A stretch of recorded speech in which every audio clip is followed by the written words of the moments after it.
They tell you Angola is a prison, that it was built to contain violence, to impose order, to keep dangerous men away from the rest of us. But Angola existed before the prison, before concrete, before razor wire, before sentences measured in years instead of lifetimes. This land once belonged to a plantation so vast it swallowed the horizon. The fields stretched until the sun gave up. The labor never stopped. The names were erased. And when slavery officially ended, the land did not change its purpose. It simply changed its paperwork. Today, guards still patrol on horseback. Men still work the fields under a southern sun. The Mississippi River still slides past the perimeter like it always has, carrying commerce, memory, and silence. From above, Angola looks peaceful, orderly, almost pastoral. That's the trick, because Angola is not just a prison. It is a system that survived every era meant to dismantle it. Reconstruction came and went. Jim Crow hardened the rules. Civil rights shifted the language. Mass incarceration perfected the machinery. And through it all, Angola remained. This is the story of a place where punishment became routine, where history never asked for forgiveness, and where the past did not disappear. It stayed. Welcome to Angola State Penitentiary, a plantation that learned how to call itself something else. Before there were cell blocks, before watchtowers cut the skyline, before the word penitentiary ever appeared on a state ledger, this land already had a function. It was built to extract. In the early 1800s, this stretch of Louisiana sat at the edge of the Mississippi River's long memory. Rich soil, flat ground, perfect for crops that demanded human bodies more than machines. Cotton, sugarcane, wealth measured not in acres, but in labor forced to work them. The plantation was called Angola. The name was not poetic, it was logistical. Many of the enslaved people brought here were taken from Angola, Africa, their identities flattened into a single word that described origin, not humanity. Over time, the name stopped referring to the people and began referring to the place. The land absorbed it. Life on the plantation followed a rhythm that did not care who lived or died. Sunrise meant work. Sunset meant survival. Escape was nearly impossible. The Mississippi hemmed one side. Swamps and dense woods swallowed the others. Nature itself was part of the containment system. When slavery officially ended, the land did not fall silent. It waited. The Civil War scorched the South, but Angola's soil remained valuable, and Louisiana needed a new solution to an old problem: how to rebuild an economy without the labor it had depended on. The answer came quickly, quietly, and with legal approval: convict leasing. Men, disproportionately black, were arrested under newly written laws for vagrancy, loitering, and crimes vague enough to mean almost anything. They were sentenced, transferred, and put back to work in the same fields, under the same sun, for the same benefit. The chains had changed shape, the outcome had not. By the late 19th century, the state took direct control. Angola was no longer just a plantation. It was becoming something more permanent, more official, a place where punishment and productivity merged into policy.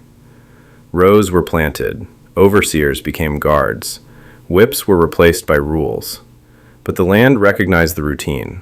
By the time Angola State Penitentiary was formally established, the foundation had already been laid generations earlier. Not in concrete, but in precedent. Not in law, but in habit. This was never empty land repurposed for incarceration. It was a system that already knew exactly what to do with human lives. And it was just getting started. Freedom arrived on paper before it ever reached the ground. After the Civil War, the plantation economy collapsed in name only. The fields were still there. The demand for labor remained. What vanished was the legal justification for owning people. Southern states responded, not by abandoning the system, but by redesigning it. The solution was law. New statutes appeared almost overnight: vagrancy, loitering, failure to carry proof of employment, crimes so elastic they could stretch to fit almost anyone, but were enforced with precision against one group in particular. Arrests surged, courts moved quickly, sentences were handed down, not as punishment alone, but as supply.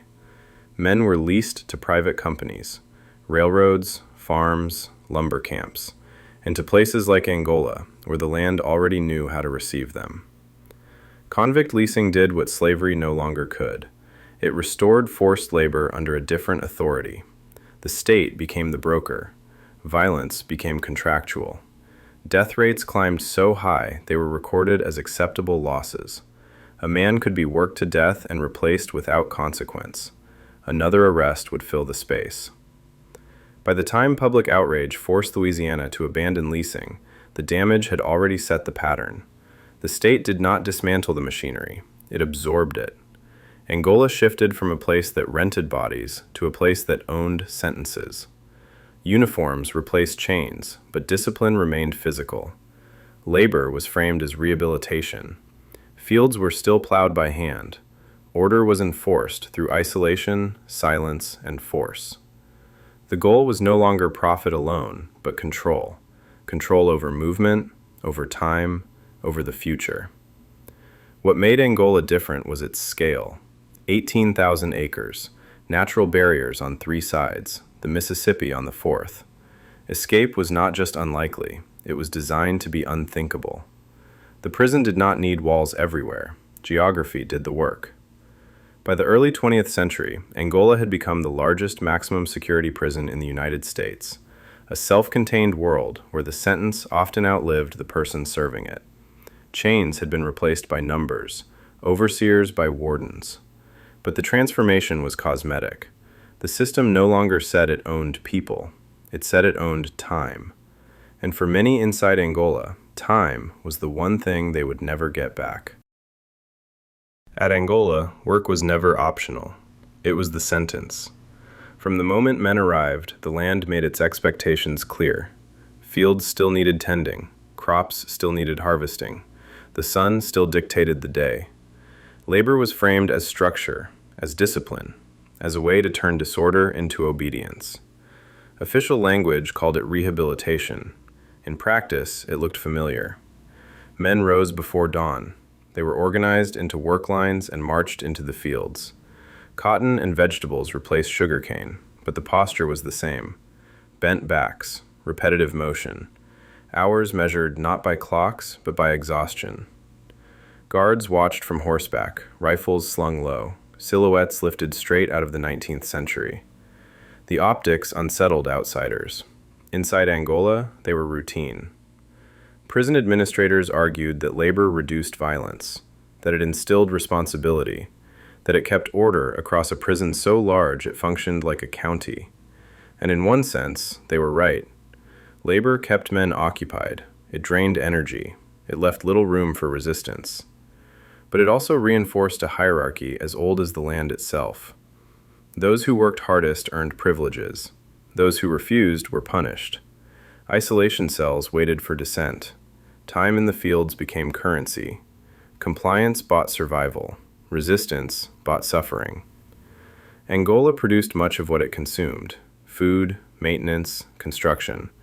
The prison became economically efficient by design. Cheap labor made self-sufficiency possible. The state saved money. The institution gained stability. The men paid with their bodies. Injuries were common. Medical care was limited. Heat was relentless. Deaths were explained as unfortunate, inevitable, or unremarkable. The work continued. What made Angola distinct was not just that prisoners labored. Many prisons required it. What made Angola different was how openly it embraced the continuity. There was no attempt to hide the resemblance, no rush to modernize the image. Horseback patrols remained. Field work remained. The past was not erased. It was institutionalized. By mid-century, Angola had perfected a model where punishment was productive, discipline was visible, and history stayed useful. The prison did not just confine people, it extracted from them. And as long as the fields stayed full, the system could tell itself it was working. Violence did not arrive at Angola by accident. It grew there. By the mid-20th century, the prison had earned a reputation that traveled faster than any official report. Angola was dangerous, not just because of who was confined there, but because of how order was maintained. Authority flowed downward, and at the bottom, it was often enforced by inmates themselves. Trustee systems placed select prisoners in positions of power. They supervised work lines, controlled cell blocks, enforced discipline on behalf of guards who remained distant, mounted, and armed. It was efficient, it was inexpensive, and it blurred the line between control and cruelty. Abuse became routine. Assaults went unreported. Deaths were quietly filed away. The prison's isolation made oversight rare, and the sheer size of Angola made intervention difficult even when problems surfaced. What happened inside stayed inside. Silence became a survival skill. To speak was to invite attention. To complain was to mark yourself. The safest path was obedience, invisibility, routine. Men learned when to look down, when to stay quiet, when not to ask questions that had no safe answers. The state knew what Angola was. So did the courts. But the prison served a purpose. It held the men no one wanted to think about, in a place few ever saw. As long as order appeared intact, the methods used to achieve it were tolerated. Occasionally, the silence broke. Riots flared. Investigations followed. Promises were made. A warden was replaced. A policy rewritten. Then, attention drifted elsewhere, and Angola returned to its equilibrium. Control restored. Memory suppressed. What made the system resilient was not its brutality alone, but its normalization. Violence was not framed as cruelty. It was framed as necessity. Control was not questioned. It was assumed. Angola did not ask whether punishment was working. It asked whether order was being maintained. And for decades, order meant silence. By the 1970s, the outside world was finally knocking. Civil rights lawsuits reached Angola's gates, carrying words the institution had never taken seriously before. Cruel and unusual, due process, human dignity. Federal judges looked past the fields and horseback patrols and saw what the men inside had known for decades. Angola was less a prison than a holdover from another century. Court orders forced change. Trustee systems were dismantled. Overt brutality was curtailed. Wardens were replaced with administrators who spoke the language of reform. Training manuals were rewritten. Cameras arrived. So did journalists. On paper, Angola was transforming. Education programs expanded. Vocational training appeared. Religious services were encouraged, eventually becoming one of the prison's most visible public-facing features. The annual prison rodeo invited civilians inside the gates, reframing Angola as a place of rehabilitation rather than repression. The reputation softened, but institutions rarely change at the same pace as their public image. Life sentences still dominated. Angola housed one of the largest death rows in the country. Many men entered knowing they would never leave. Rehabilitation existed alongside the reality that redemption often carried no practical outcome. You could improve yourself endlessly and still die inside the fence. Labor never disappeared. It evolved. Work was now described as skill building. Fields remained active. Horseback patrols continued. The optics were historic. The function was familiar. Reform did not erase Angola's past. It reorganized it. The prison became adept at presenting two versions of itself, one for visitors, one for those serving time measured in decades. Both were real. Neither told the whole story. Angola was no longer openly lawless, but it was still absolute. The land still decided the rhythm. The sentence still outweighed the individual. The future was still something most men could study, but never reach. Change had arrived. It just hadn't reached the foundation. And foundations, once set, are difficult things to move. At Angola, time behaves differently. Most prisons measure sentences in years. Angola measures them in lifetimes. A staggering portion of the men who enter do so under a simple understanding. This is where they will die. Parole is rare. Appeals move slowly. The calendar keeps turning, but the horizon never moves. The phrase closed cell takes on a different meaning when release is theoretical. Men build entire lives inside the fence. They form families of necessity. They take jobs they will hold for decades. They learn trades not for reintegration, but for endurance. Time is no longer a countdown, it is an environment. Angola adapts to this reality in ways few institutions openly discuss. The prison contains churches built by inmate labor, staffed largely by inmates themselves. It has hospice programs run by men who know intimately what it means to face death without freedom. Old age arrives inside the wire. So does illness. So does reflection. Violence still exists, but it competes with something heavier: permanence. When there is no exit, survival changes shape. Reputation matters less than routine. Conflict becomes costly. The long view favors restraint, patience, and silence. Angola does not just punish bodies, it reshapes behavior through the simple removal of tomorrow. The death row unit stands as the most distilled version of this philosophy. Rows of cells, minimal movement, years spent waiting for an end that may come suddenly or not at all. Some men die of natural causes before the state ever decides their fate. Execution becomes less a moment than a possibility hanging indefinitely.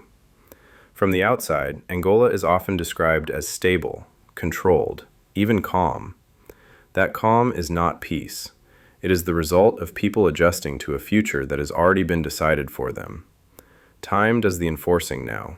The guards rotate shifts, administrators change, policies evolve, but the men remain, aging in place, becoming part of the institution they were sent to inhabit. At Angola, punishment is no longer loud. It is quiet, slow, and absolute. And for those serving life, the sentence is not confinement alone. It is being required to live an entire existence inside a place that was never designed for anything else. Some institutions close, others age. Angola never did either. It is still there, working the same land, under the same sun, beside the same river that once carried cotton and now carries barges and tourists who rarely look inland. From above it seems calm, ordered, pastoral, almost picturesque. But appearances can deceive. The prison survived not by resisting change, but by absorbing it. Slavery was abolished, convict leasing outlawed, brutality challenged, reforms imposed, and each time Angola adjusted just enough to survive. New programs arrived, new rules softened old practices. The structure remained intact. Some changes even became spectacle. The world's last prison rodeo, held each year on the grounds, draws visitors from beyond the fences. Inmates compete in bull riding, roping, and other events, while the public watches from the stands. It is thrilling, surreal, a strange combination of endurance, skill, and performance. For spectators, it is entertainment. For the men, it is another demonstration of the rhythms Angola has always demanded: work, discipline, and survival, performed under observation. The rodeo is not celebration, it is continuity, a ritual where history and punishment intersect. Angola is not an outlier, it is a mirror. It reflects what happens when punishment becomes infrastructure, labor becomes discipline, and time itself becomes ownership. It shows how a place can outlive the reasons it was built, and why history refuses to vanish when it becomes inconvenient. The men inside will continue to age, the fields will continue to be worked, the Mississippi will continue to slide past silently. The rodeo will continue, year after year, a living reminder of a system that survives by adapting, enduring, performing, and persisting. The ledger remains open, not because the story is unfinished, but because it never learned how to end. Angola stands as proof that some places do not close. They endure, they persist, they outlast us all.